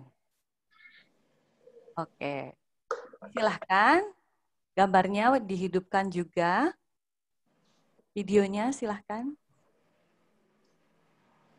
Silahkan. Ibu Chandra Shen. Sudah hidup mic-nya, silahkan Bu Chandra. Namo Buddhaya, Romo. Oh, Bapak ya, maaf sekali. Ya. Oke, maaf sekali nih, ternyata seorang Bapak. Namo Buddhaya. Namo Buddhaya, silahkan Pak Chandra pertanyaannya. Ya, salam Chandra. Nggak bisa. Namo Buddhaya. Namo Buddhaya. Mana salah sih? Tak boleh. Ya, Namo Buddhaya. Tak boleh. Pak Chandra ya. Sudah terdengar suaranya langsung. Namo Buddhaya. Iya, Namo Buddhaya. Silahkan Pak Chandra, pertanyaannya.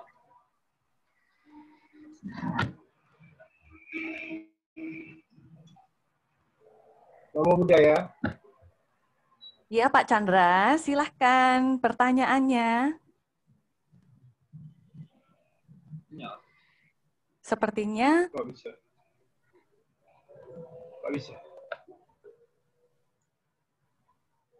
Oke, karena Pak Chandra tidak menyebutkan pertanyaannya, kita cek yang lain. Itu dimatikan suaranya ya? Oke. Oke. Kalau begitu kita masuk ke Ibu Monita, pertanyaannya. Kalau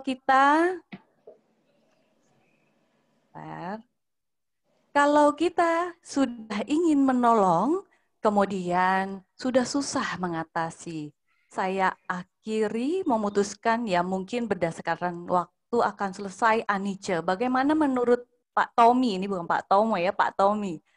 Ibu Monita. Kalau sudah ini, oke, saya jawab ya. Ini udah anicca, nanti juga berlalu. Oke, menarik nih ya. Jadi kita udah menolong, kemudian susah mengatasi. Saya mengusulkan, ya mungkin bersama waktu yang selesai. Ya boleh aja, Bu Monita ya boleh-boleh kan tergantung visinya Ibu nih. Boleh-boleh saja gitu loh. Apakah itu jadi sesuatu yang salah? Enggak juga sih, gitu. Tergantung Anda targetnya apa dulu, gitu loh. Kalau udah mentok nggak bisa, udahlah, saya lepaskan aja, tergantung karma dia nanti. Kan kira seperti itu ya. Oke. Ini semua tergantung Anda, target Anda apa. Kalau target Anda adalah enggak, bagaimanapun saya harus selesaikan. Oke, dan kita balik lagi, ya. Tapi kalau misalnya itu, saya jawab tergantung pilihan Anda. Jadi nggak ada apa namanya, nggak ada salah atau benar, ini pilihan aja gitu loh. Nah, yang repotnya kalau itu orang kita, keluarga kita, apa kita mau nih dia selamanya begini, kan belum tentu ya. Tapi balik lagi, ini adalah masalah pilihan. Oke. Itu jawaban dari Pak Tommy, dan ini ada juga pertanyaan dari Ibu Leni Mulyawati. Bagaimana proses dari mindset ke arah belief? Silahkan Pak Tommy. Dari mindset ke arah belief ya. Oke. Jadi kalau kita udah bisa merubah pola pikirnya dia, itu membuat dia mengubah keyakinannya udah gampang. Ya. Jadi pintu depan itu adalah dia cara berpikir dulu. Dia bisa menerima keadaan ini enggak gitu. Kalau dia udah bisa menerima keadaan ini, mudah buat kita untuk membuat dia merubah keyakinannya dia. Jadi boleh dikata pola berpikir ini lebih ke arah kita mulai sebagai pintu depannya dulu. Kalau dia udah terbuka terhadap sebuah perubahan, nah gampang tuh merubah keyakinannya dia. Yang susah adalah dia tidak mau menerima, membuka diri untuk berubah. Nah itu maksud saya. Jadi misalnya apa nih? Kita berusaha dalam keadaan hidupnya dia, kita jelaskan bahwa sebenarnya kondisi hari ini yang kamu alami, kalau memang berat, ya berat. Tapi bukan berarti berat selamanya berat, tidak loh. Gitu. Ya, apalagi dia ngerti Buddha lagi, bagus anicca kan, mungkin susah sekarang. Sekarang bagaimana? Sekarang tergantung kamu mau nggak membuka diri untuk berubah. Nah, kalau dia bilang mau, kita kadang-kala saya mungkin nggak bisa ini teknis, jujurnya teknis.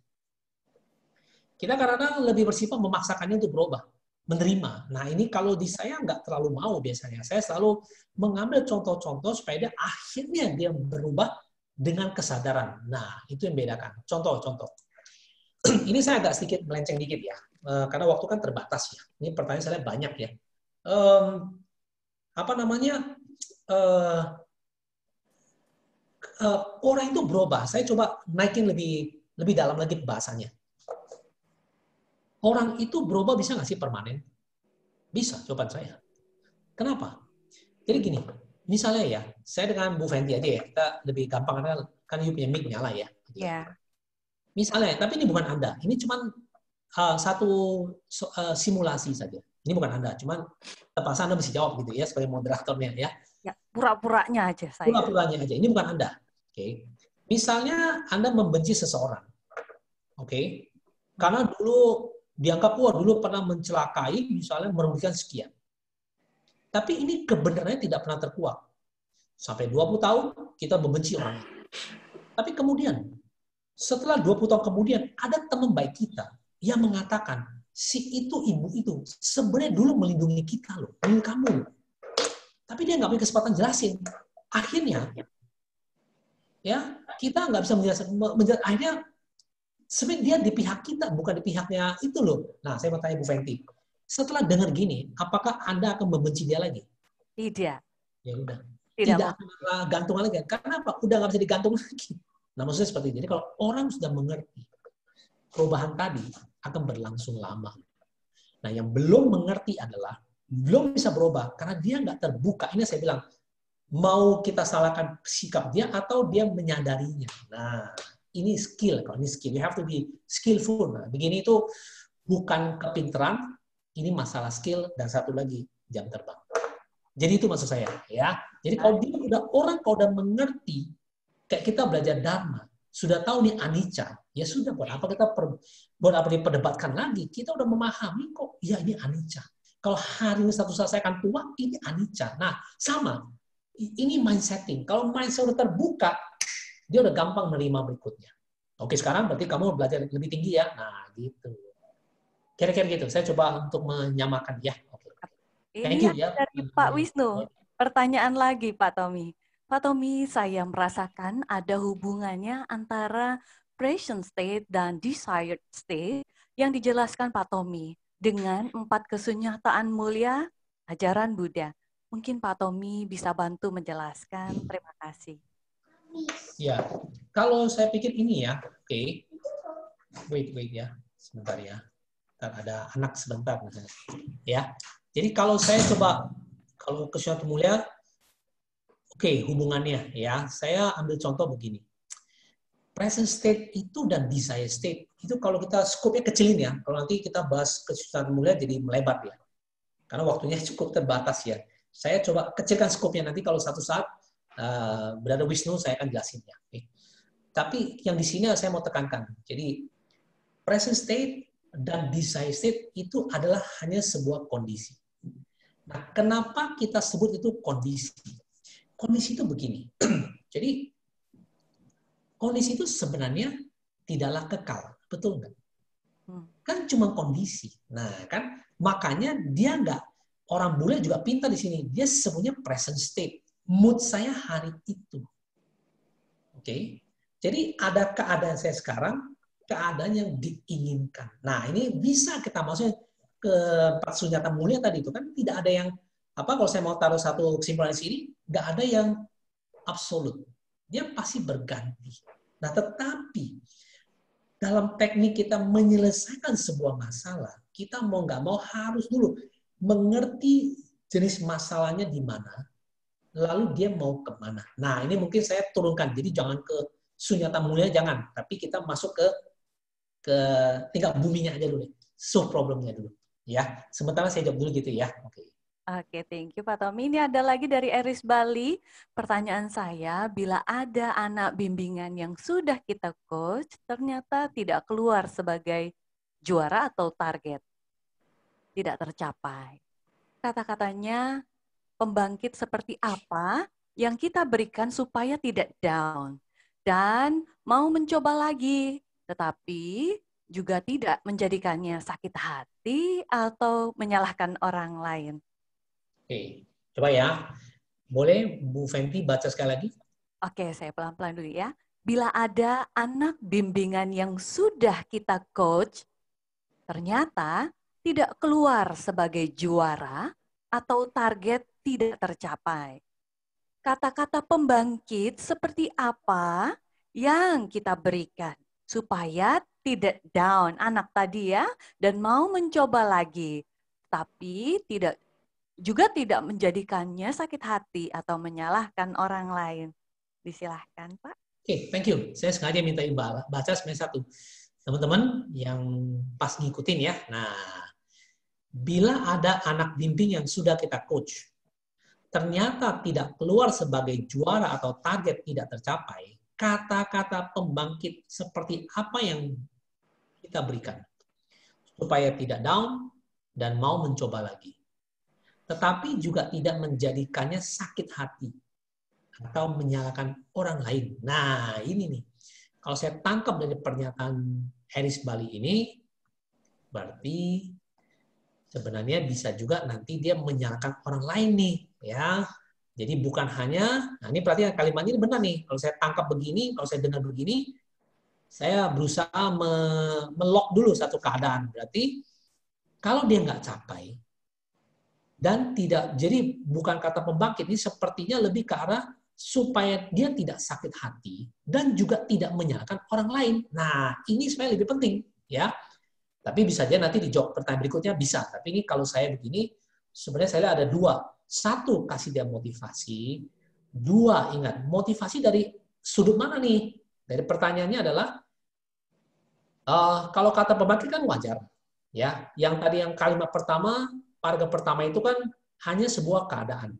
Tapi yang menjadi paragraf kalimat penentu adalah tetapi tidak menjadikannya sakit hati atau menyalahkan orang lain. Nah, sekarang gini, berarti bagaimana motivasi dia? Oke, ya, kita banyak cara kalau kayak begini, banyak cara, ya, banyak cara. Satu, motivasi kembali, oke, bahwa orang sukses itu tidak sekali jadi, ya. Kita bisa kasih contoh-contoh orang sukses yang mungkin yang dia kenal. Kalau dia usianya masih muda, sekarang kita ambil contoh aja Jack Ma, Alibaba yang lagi populer, ya, yang dia bilang dia pernah mendaftar jadi karyawan di Kentucky Fried Chicken. Ada 24 orang yang daftar, 23 diterima, 1 ditolak loh. Nah, yang ditolak siapa? Ya Jack Ma itu. Nah, jadi kita kasih tahu dia cerita-cerita begini. Bagi anak-anak itu mereka dengar cerita. Ya, kita ambil yang dekat dengan mereka. Kalau dia populer lagi milenial, kasih contoh Jack Ma. Lihat tuh, akhirnya karena ditolak, dia bangkit lagi, dia nggak menyerah, dia lakukan. Bahkan sekarang jadi, wow, jadi orang yang dikagumi satu dunia nih, yaitu Alibaba, Jack Ma. Jadi ini contoh-contoh ya. Jadi satu, pakai cerita. Dua, motivasinya kalau saya lebih senang pakai cerita. Nah, kalau pakai cerita, mau tidak mau Anda harus apa? Jawabannya satu, sering membaca.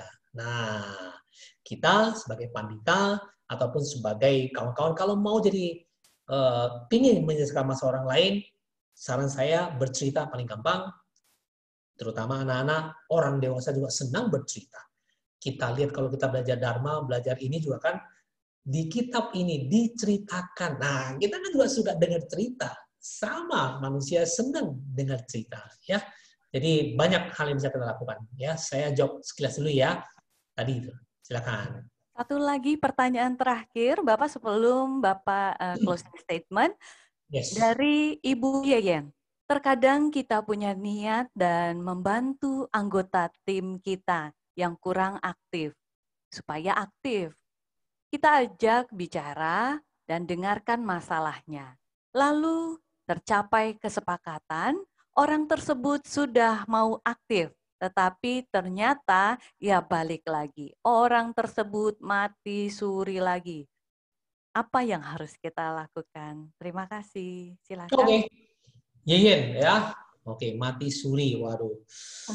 Mantap sekali bahasanya nih, mati suri ya. Oke, saya yakin dia nggak mati suri lah ya. Kalau Anda pakai istilah mati suri, rasanya memang secara ini bagus kalimatnya, tapi nanti secara subconscious kita menerimanya kayaknya dia mati suri loh, gitu. Jadi nggak bergerak loh orang ini loh ya. Jadi kadang-kadang kita perlu merubah kata-kata ya. Kata-kata itu perlu dirubah karena gini. Coba ya, saya tes ke Bu Fenty ya, teman-teman juga boleh ya di rumah ya. Coba bilang kata bisa coba. Bisa. Oke, rasanya apa? Kamu juga sama ya, bisa coba. Rasanya Rasanya apa? Rasanya apa? nyaman aja. Semangat lah ya. Yep. Oke, coba bilang tidak bisa. Tidak bisa. Rasanya? Speechless. Ya udah. Rasanya nggak ada energi ya. Oke. Ada. Coba bilang lagi bisa. Bisa. Feelingnya? Fresh. Coba bilang tidak bisa. Tidak bisa. Feelingnya? Gak nyaman. Nggak nyaman. Ya Yep. udah. Belum action saja. Cuman ngomong kita udah down. Nah, belum action loh. Cuman kata saja kita udah kena. Nah, jadi kita mesti hati-hati sekarang merubah kata ya, perkataan yang benar. Di Jalan Mulia Bersut 8, perkataan yang benar ya. Now, my friend. Jadi ini apa yang kita lakukan? Saran saya buat Yeyen ya. Lakukan terus. Oke, lakukan terus. Mau nggak mau, karena balik lagi, kita peduli nggak dengan dia. Kalau kita nggak peduli ya berarti kita cukup lah. Gitu. Tapi kalau kita memang peduli, go on. Ya, satu saat juga dia akan terbuka. Semuanya juga pilihan. We choose. We stay on atau kita enggak. Gitu. Kira-kira kayak gitu deh jawabannya. Oke. Ini dijawab sama Bu Yeyen, mati suri karena memang dari awal betul-betul nggak ngapa-ngapain. Berarti sekarang tinggal pilihan dari Yeyen ya, mau bagaimana ke dia. Dan satu hal lagi ya, saya secara pribadi saya sampaikan,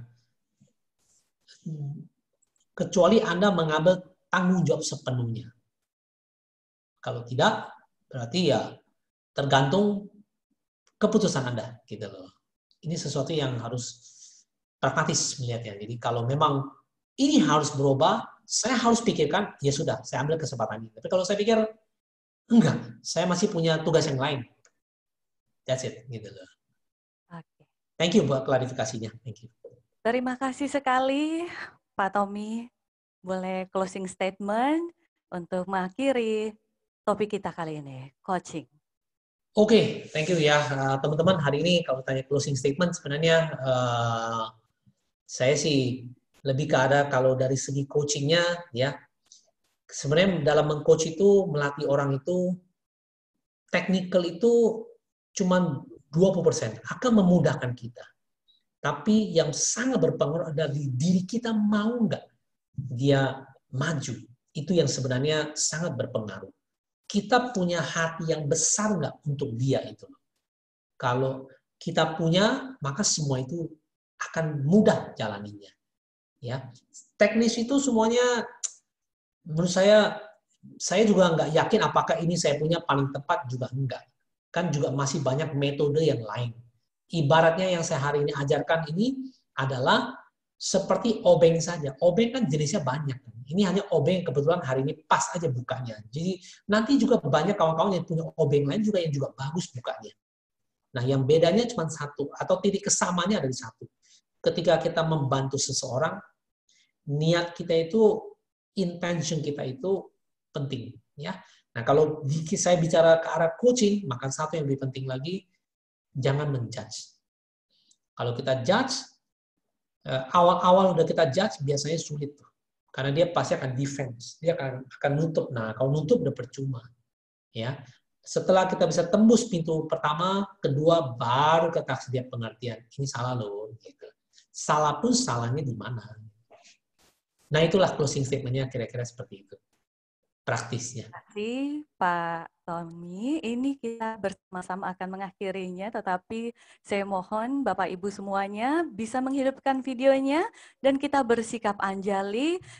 Kita ucapkan terima kasih dari jauh juga dan akan juga diberi satu kenang-kenangan, silahkan panitia bisa mengambil gambar dengan senyum yang paling indah dan paling penuh cinta kasih. Disilahkan. Kita masuk ke slide pertama.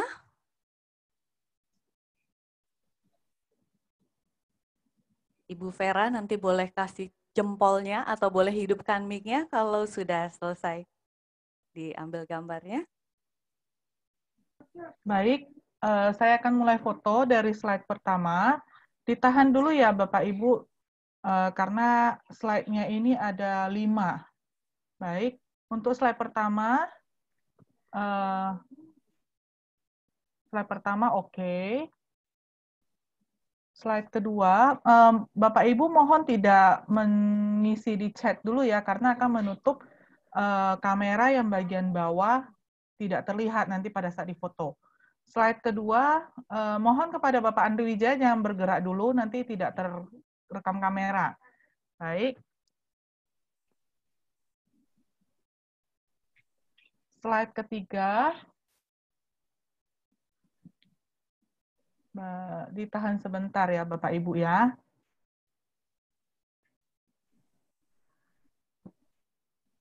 Slide keempat. Slide keempat lumayan banyak yang tidak membuka kamera ya. Bapak Tony Wijaya, Bapak Anton Susilo, Bapak Riyadi, Romo Badrapala, Ibu Alis, Ibu Wetik, Bapak Hendri, Bapak Haryanto, Bapak Juwono, Bapak Apa, Ibu Mailina, Bapak Aditya, Bapak Wisnu, Ibu Linda, Bapak Budiarto. Mohon dibuka kameranya. Baik. Ini masih bergerak ya karena ada yang baru membuka kamera. Terima kasih Bapak Ibu yang sudah buka kamera, ditunggu sebentar ya, masih ada yang belum. Baik, untuk slide terakhir. Slide terakhir lumayan banyak ya yang tidak buka kamera. Ibu Metasuri, Bapak Hadion, Ibu Leli, Ibu Sukesi, Bapak Sumartono, Bapak Nasib, Ibu Yeyen, Ibu Wayan Wiryani, Ibu Heni, Bapak Daniel, Bapak Wisnu. Baik.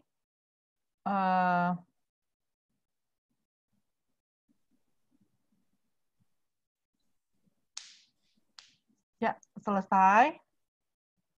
Terima kasih Bapak Ibu yang Bante Sunanda. Foto bersama telah selesai. Terima kasih. Saya kembalikan kepada Ibu Fenty. Terima kasih Ibu Vera. Bapak Ibu, saudara-saudari Dharma yang berbahagia.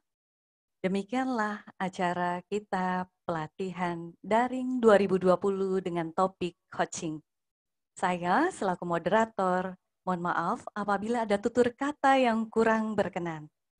Tentunya saya juga memohon maaf bagi Bapak Ibu yang sudah memberikan pertanyaan, namun belum kami berikan dengan pertanyaan kepada Pak Tommy. Untuk itu semoga nanti ada berkah di lain waktu dan di kesempatan. Saya akhiri, mari kita membacakan dengan penghormatan puja penutup. Saya bacakan dari sini, Bapak Ibu membaca dari rumah masing-masing. Namo Sang Hyang Adi Budaya. Namo Tassa Bhagavato Arahato Sama Sambuddhassa.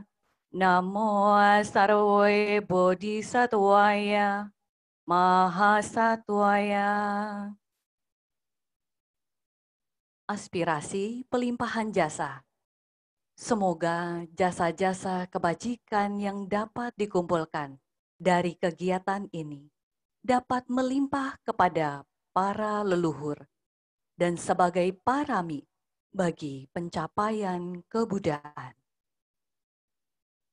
Sadu, sadu, sadu. Saya akhiri, Namo Sang Hyang Adi Budaya. Namo Buddhaya. Namo Buddhaya. Terima kasih buat semuanya ya. Terima kasih buat semuanya.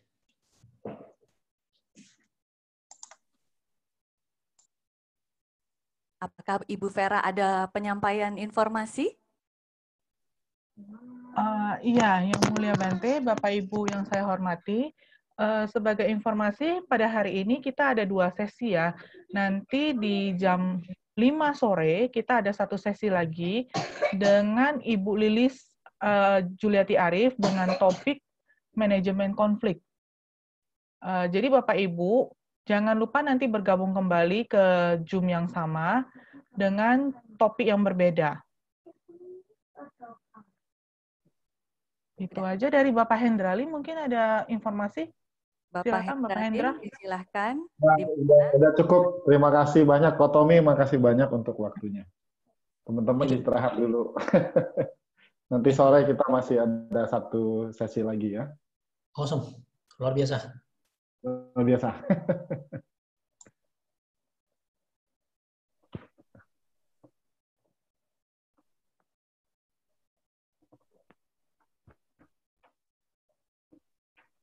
Ya, terima kasih semuanya. Sampai bertemu lagi.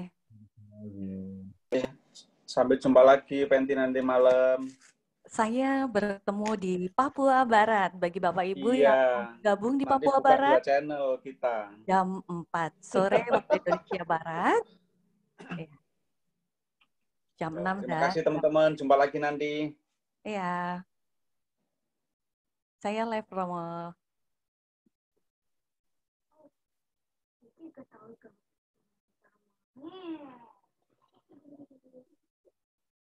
Karena kalau